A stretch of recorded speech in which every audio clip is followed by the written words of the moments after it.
All right, what's going on, everybody? It's Carl here, and today we are going to be working on the Ford Focus transmission. So I got it off the table, and we're going to start to clean out the inside where the clutch is because we want it very clean. So all the forks work, everything moves freely, nothing's getting stuck up, and etc. And then what we'll do after we clean that, we are going to start. I'm going to rob a lot of parts off that. We need the control module. I'm going to keep the harness. I'm going to keep the extra set of actuators for the forks.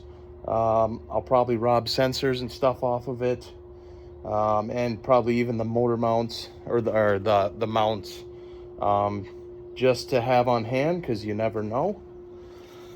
So I'll take every sensor, everything off, and it'll just be a bare shell, and that'll be that. I just don't want to take this transmission out again, you know what I mean? So if there's any issue, hopefully I have the parts to fix it and move on. That's the plan, move on. So let's go grab some brake cleaner, probably some gloves, and maybe if I could find like a brush or something to kind of scrub around and stuff. And we'll get that cleaned up, get that back on the bench, and then start tearing down that old one. So okay, so after a few minutes, as you can see, I got it looking pretty good. Obviously, we're not done yet, but I realized I did not have any scuff pads or any wire brushes or anything here, so I'll have to run and go get those so we can finish the job. So what we can do next, though, is we can start tearing all the parts off of this transmission. So I already kind of started getting the harness apart and the actuators out. And I just want to say, when you're doing these right here, so there's two of these. So there's like a little window cut out of the side.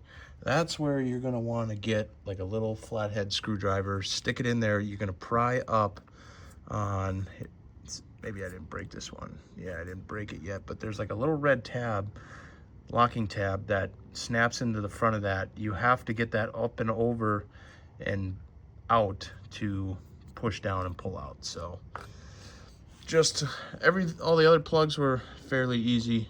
Just those two are a little bit of work. I think I still have this one to do. That's the other one. And it's kind of, you know, it's like you gotta bend at an awkward angle to get the screwdriver in there and get it, but I will get it off, get the other actuator out, and then we'll just put the harness off to the side. And I do remember now why we got to use the other harness, because I did break this one. That goes, I think it goes on the control module itself. Oh wait, I didn't break that one. No, it slides down. Sorry, I didn't break that one. Yeah, I don't know why I was thinking that, but not a big deal. All right. Okay, so I went and got some scuff pads and used some more brake cleaner and just scrubbed the surface. They're fairly clean. I don't see any big balls of grease or dirt or anything that's gonna bother anything. All the bolt holes are looking good for the clutch forks. So now I gotta pick that up and bring it back over to the workbench over here. And we have some new axle seals. Miranda Ford got some new axle seals. And we have new O-rings for the control module, which I'll clean up around this before I put all of this in. And then we can start assembling everything. I got my axle puller here. Probably grab a little hammer too. We'll get those seals pulled, and there is special instructions with these axle seals where we have to put in a protector when we get the seal installed. Before we put the axles in, we have to have this in to protect the seal from the axle, and then we pull them out. Pretty much, you can rip the tabs off the side and then just pull the bottom out. So there's a whole instruction thing on there. But yeah, so the cleaning is done. So now we can move on to the assembly of the clutches and the forks and yeah, so we're moving along. I did rob a bunch of parts off the old one.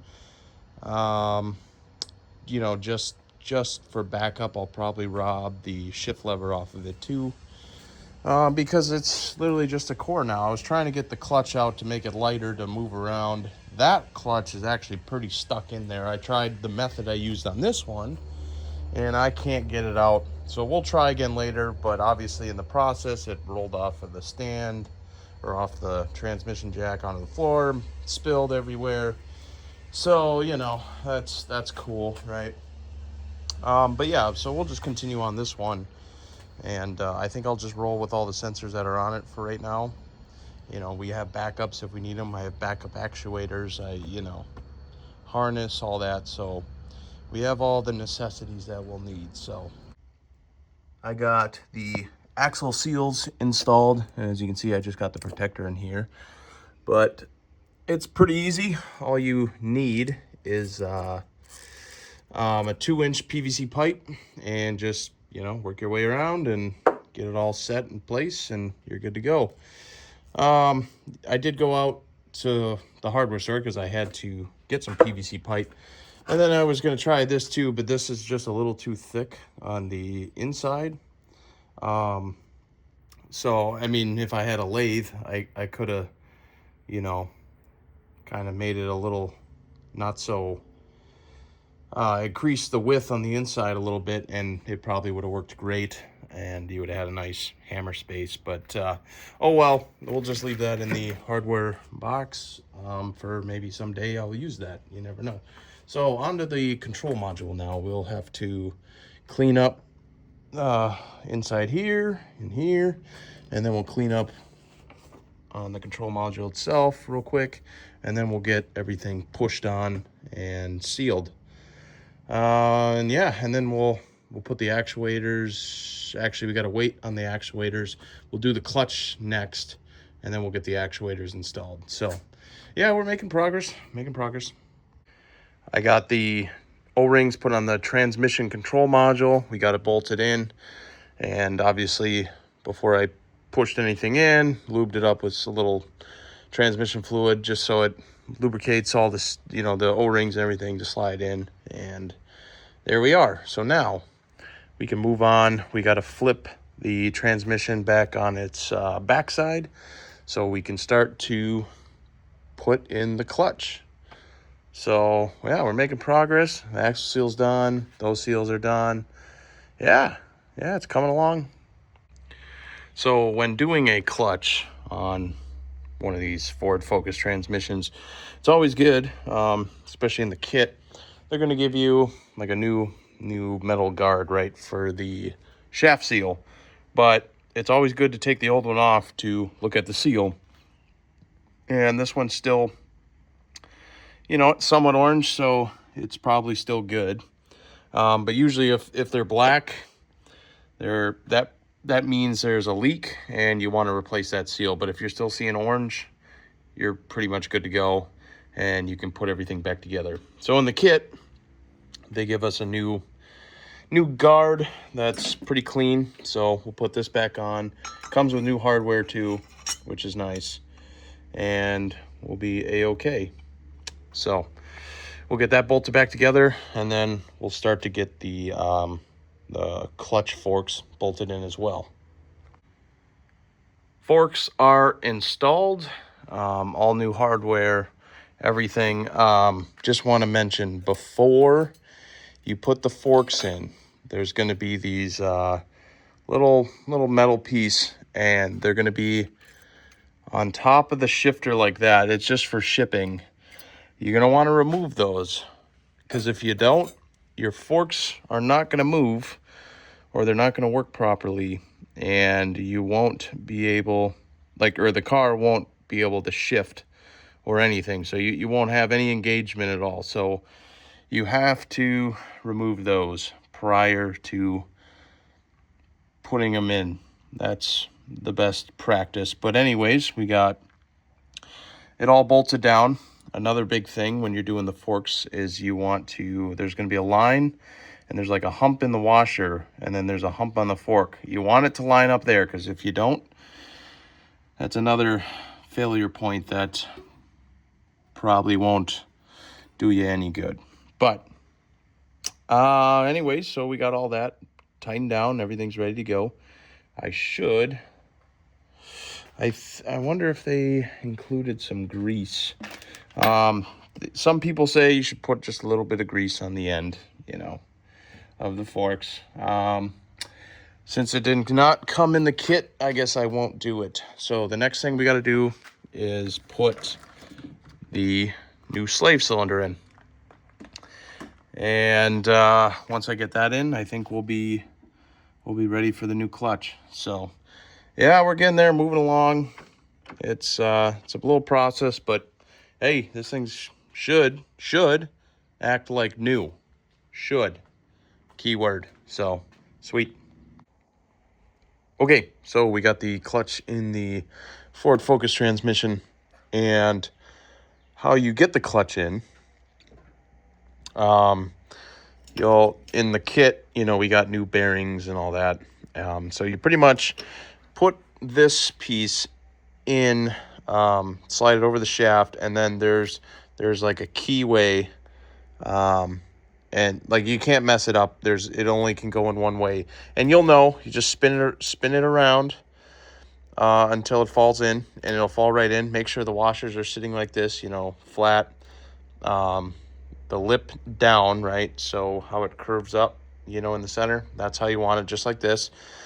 And then once you get that, you can put the clutch in. But before you put the clutch in, you got to take out this the centerpiece. So there's a snap ring here.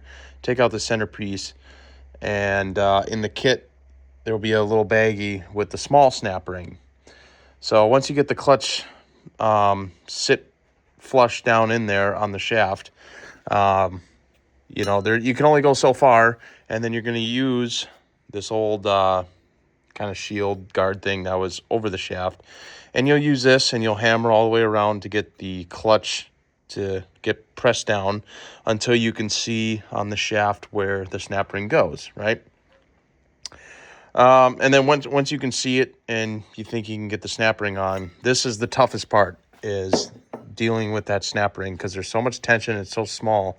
So what I did, I took a crappy set of pliers and I cut on both sides like a groove. So, you can see where the snap ring was kind of grabbing in there. Obviously, there was multiple attempts here. But you'll have the snap ring will sit in there. You'll be able to spread it open, and it's going to be a lot of tension. So this is probably going to take 2 people. I'm going to recommend that. So one person's got to spread that pliers open to hold the snap ring, and then the other person's got to take, a couple screwdrivers, decent big screwdrivers, and, work it around on one side and then come back and try to get that other side. And once, you get it around the actual shaft itself, if you get lucky, it slides into the keyway that was cut out and it stays. Otherwise, what you can do is then take this piece again and hammer that snap ring into place, and the snap ring should pop in. And then once you get that, you're going to pop this black centerpiece back in, and there's paint, and you got to line it up pretty easy, and then put that snap ring back in.